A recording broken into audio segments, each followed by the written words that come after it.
चुके हैं, तो ऑब्वियस सी बात है कि आपने अपने जो सब्जेक्ट्स हैं उनको एक बार तो अपने पढ़ के निकाल लिए होंगे, लेकिन अब रिवीजन कैसे हो, कैसे वो चीज।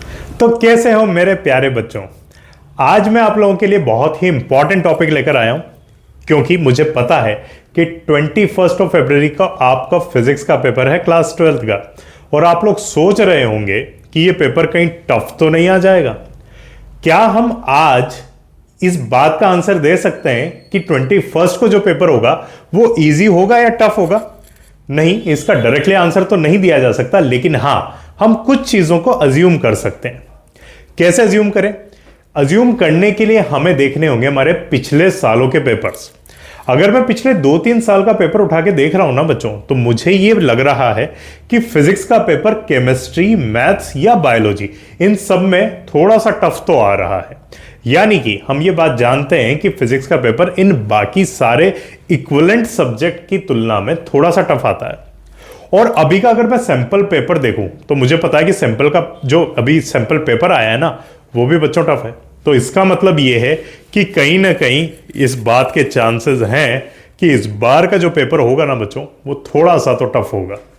कैसे मैं कह रहा हूं? क्योंकि मैंने जब आपका सैंपल पेपर देखा ना, तो मुझे ये क्वेश्चन मिला, और केवल इसी क्वेश्चन के बेसिस पे नहीं, और भी मैंने क्वेश्चंस देखे जिनका लेवल काफी ज्यादा अच्छा था। जैसे ये क्वेश्चन आप देख रहे हैं ना, मतलब इस क्वेश्चन को आप पढ़िए एक बार। इस क्वेश्चन को देख के कहीं ना कहीं लग ही रहा है कि यार इसको सॉल्व करने के लिए जो एप्टीट्यूड चाहिए ना, वो कॉम्पिटिटिव एग्जाम का एप्टीट्यूड चाहिए।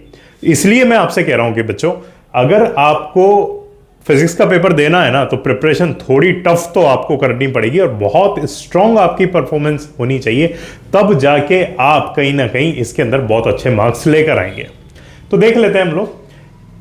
आज जो टाइम आपका चल रहा है, जिस बेसिस पर आप हैं, आपके माइंड में आ रहा होगा कि सर अब ज्यादा दिन तो बचे नहीं, 10 दिन बाद हमारे बोर्ड्स के एग्जाम हैं, और मैं कहीं ना कहीं ये सोच रहा हूं कि अब मैं अपनी प्रिपरेशन को कैसे करूं। हो सकता है कि मैक्सिमम बच्चों ने अपना सिलेबस एक बार पढ़ लिया होगा, प्री बोर्ड्स भी आप लोग दे चुके हैं, तो ऑब्वियस सी बात है कि आपने अपने जो सब्जेक्ट्स हैं उनको एक बार तो अपने पढ़ के निकाल लिए होंगे, लेकिन अब रिवीजन कैसे हो, कैसे वो चीज दिमाग में आए, कैसे हम मार्क्स इंप्रूव करें, कैसे हम उस टारगेट पर पहुंचे जहां हम जाना चाहते हैं, तो उन्हीं सारी बातों को मैं इस पर्टिकुलर वीडियो में आप लोगों के लिए लेकर आया हूं। तो हम लोग कैसे स्टडी करें? देखो, सबसे पहले तो बच्चों, अब आपको जो करना है ना, अब आपको अपनी पढ़ाई शुरू कर देनी है। क्यों? क्योंकि अब जो टाइम बचा है ना, अभी भी अगर आप 1 घंटा पढ़ रहे हैं या 2 घंटे पढ़ रहे हैं, उससे बात नहीं बनेगी, क्योंकि अब ऑलमोस्ट आपके स्कूल में प्रिपरेशन लीव्स लग गई होंगी, प्री बोर्ड्स हो चुके हैं। अब जो 10-15 दिन का टाइम बचा हुआ, ये आपके सेल्फ स्टडी का टाइम है।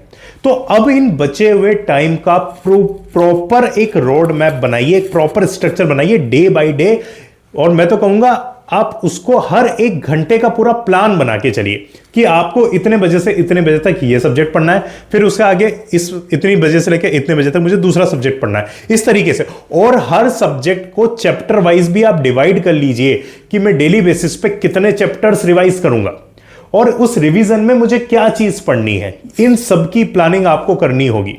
मैं आपको एक कॉमन प्लानिंग बता सकता हूं कि अब आप अपने वीकनेस एरियाज को देखिए कि कहां आप वीक हैं, कहां आप नहीं अभी भी अच्छे से परफॉर्म कर पा रहे हैं। प्री बोर्ड्स के जो पेपर्स हुए उसके अंदर मैं कौन से क्वेश्चंस के अंदर डिफिकल्टी फील कर रहा हूं, उन क्वेश्चंस को आप पढ़िए, उससे रिलेटेड कॉन्सेप्ट्स पढ़िए, ताकि आपको ऐसी परेशानी ना हो। तो ये आपको बेसिकली पूरी प्लानिंग करके चलना है। अब ऐसा रैंडमली नहीं पढ़ना है कि अब मन कर गया सर 2 घंटे पढ़ लिया, चलो केमिस्ट्री पढ़ने का मन हो रहा है केमिस्ट्री पढ़ लिया, मैथ्स पढ़ने का मन हो रहा है मैथ्स पढ़ लिया, फिजिक्स पढ़ने का मन हो रहा है तो फिजिक्स पढ़ लिया। ऐसे आप किसी भी सब्जेक्ट को प्रॉपर्ली कवर नहीं कर पाओगे, ना ही उसको पढ़ पाओगे। तो इसलिए मैं आपसे कह रहा हूं कि आप लोग इसके पूरा एक अच्छा स्ट्रक्चर प्लानिंग कीजिए, और उस हिसाब से अब आगे का आप रिवीजन बनाइए।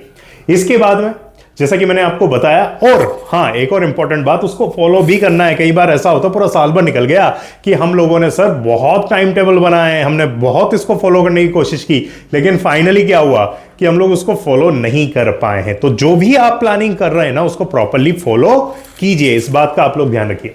इसके बाद में आता है कि हाँ, अब टाइम आ चुका है कि हम प्रीवियस ईयर के क्वेश्चंस को देखें और देख के उनको सॉल्व करना शुरू करें, क्योंकि वहां से हमें 2 चीजों का पता चलेगा। एक, तो किस टाइप के क्वेश्चंस आते हैं ये आइडिया हमें लगेगा। साथ में अभी हम कितने गहरे पानी में हैं इस बात का भी हमें पता चल जाएगा। और अभी इनफ टाइम है बच्चों जिसमें आपको कॉन्फिडेंस को लूज नहीं करना है, और बल्कि अब वीकनेस वाले जो भी आपके एरिया हैं, जो भी आपके वीक एरियाज हैं, जो आपके स्ट्रॉन्ग एरिया हैं, उन सबको आइडेंटिफाई करने का और उनको अच्छे से प्रिपेयर करके आगे बढ़ने का टाइम बच्चों अब आपका आ गया है। एक और बहुत इंपॉर्टेंट बात, अब स्कूल्स होपफुली नहीं जा रहे हैं आप। हमें पता है कि बोर्ड्स के एग्जामिनेशन जिस भी ड्यूरेशन के होते हैं और जितने टाइम पीरियड के लिए होते हैं, मान लीजिए 10 से 1 आपका एग्जाम होता है, तो 10 बजे से 1 बजे तक आपको घूमना फिरना नहीं है, आपको सोना नहीं है। अपनी बॉडी क्लॉक को उसके हिसाब से सेट करना है, यानी कि 10 से 1 आप सिटिंग कीजिए और सिटिंग करके अच्छे से पूरा मन लगा के पढ़ाई कीजिए। जो रिवीजन होना चाहिए वो उस ड्यूरेशन में तो जरूर होना चाहिए, जो आपकी पढ़ाई होनी चाहिए वो उस ड्यूरेशन में जरूर होनी चाहिए, ताकि आपकी बॉडी क्लॉक उस टाइम पर सबसे ज्यादा एक्टिव रहे, ताकि जिस टाइम पर आप पेपर देने जाएंगे उस टाइम पर आप सबसे अच्छा परफॉर्म करेंगे। इसलिए आपको ये देखना, अपने हेल्दी डाइट लीजिए, अपने हेल्थ का बहुत अच्छे से ध्यान रखिए, क्योंकि ऐसा ना हो जाए कि आपके एग्जामिनेशन पास आने वाले हो और आप बीमार हो जाएं। तो हमें इस चीज का भी अच्छे से ख्याल रखना है बच्चों। इसके साथ साथ अगर आप कहीं भी कोई प्रॉब्लम फील कर रहे हैं, क्योंकि मैं जानता हूं बहुत सारे ऐसे भी बच्चे होते हैं जो साल भर अच्छे से पढ़ाई नहीं की है, अब लास्ट में आके डिप्रेशन में चले जाते हैं, सर मेरा तो अभी कुछ भी प्रिपेयर नहीं है, मुझे तो सब टफ लग रहा है, मुझे तो कुछ समझ में नहीं आ रहा कि मैं पास भी कैसे होऊंगा। या जो बच्चे बहुत अच्छे से पढ़ चुके हैं अभी भी वो प्री बोर्ड्स में उतना अच्छा नहीं कर पाए, कहीं ना कहीं उनके मार्क्स कम रह जाते हैं। अब इसका सॉल्यूशन आपको कहां मिलेगा? इसका सॉल्यूशन मिलेगा टीचर्स के पास, आप उनसे कंसल्ट कीजिए। मैं भी बहुत सारे वीडियोस आपको इसी चैनल पर लेकर आऊंगा जिससे आपको हेल्प मिलेगी आपकी प्रिपरेशन करने के लिए। उन सारे ही क्वेश्चंस का मैं आपको जवाब दूंगा उन वीडियोस में जो आपके माइंड में भी चलते हैं। मैं बच्चों आप लोगों के साथ रहूंगा इस पूरे बोर्ड्स एग्जामिनेशन में, ताकि आप लोग अच्छे से अच्छा परफॉर्म कर पाए। इसलिए मैं इन सब वीडियोस को आपके लिए बनाता रहूंगा, ठीक है? तो अपने टीचर्स, अपने मेंटर्स, अपने पेरेंट्स और हम जैसे लोगों के साथ भी आप कांटेक्ट में रहिए, ताकि आपको कहीं कोई प्रॉब्लम ना हो और आप बहुत अच्छा परफॉर्म कर पाए। इसके साथ साथ हमें कॉन्फिडेंस बनाए रखना है, लूज नहीं करना है। अगर आपकी प्रिपरेशन नहीं भी हुई है, बहुत टाइम है अभी भी जागोगे ना तो कोई दिक्कत नहीं होगी। बस करना यह है कि आपको पूरे स्ट्रक्चर्ड वे में पढ़ना है, मेंटोर्स जैसे बता रहे हैं, टीचर्स जैसे बता रहे हैं उस हिसाब से स्टडी करनी है और कॉन्फिडेंस बनाए रखना है। आपका पेपर सही में बहुत अच्छा हो जाएगा बच्चों, इस बात का आप ध्यान रखिएगा। तो आशा करता हूं कि मैं ये सारी चीजें आप लोगों को इस पर्टिकुलर वीडियो में दे सका, समझा सका कि हमें प्रिपरेशन कैसे करनी है, कैसे हमें फोकस्ड होना है, कैसे हमें कॉन्फिडेंट फील करना है खुद में, हमें किस तरीके से अब डिसिप्लिन तरीके में पूरा ऑर्गेनाइज फॉर्म में हमें आगे बढ़ना है। तो जल्दी से हमारे इस चैनल को आप सब्सक्राइब कर लीजिए, इसको आप लाइक कीजिए, शेयर कीजिए, ताकि ज्यादा से ज्यादा बच्चों से मैं कांटेक्ट कर सकूं और उनको ये सारी चीजें समझा सकूं। मुझसे जुड़ने के लिए बहुत बहुत धन्यवाद। थैंक यू सो मच बच्चों, एंड ऑल द बेस्ट।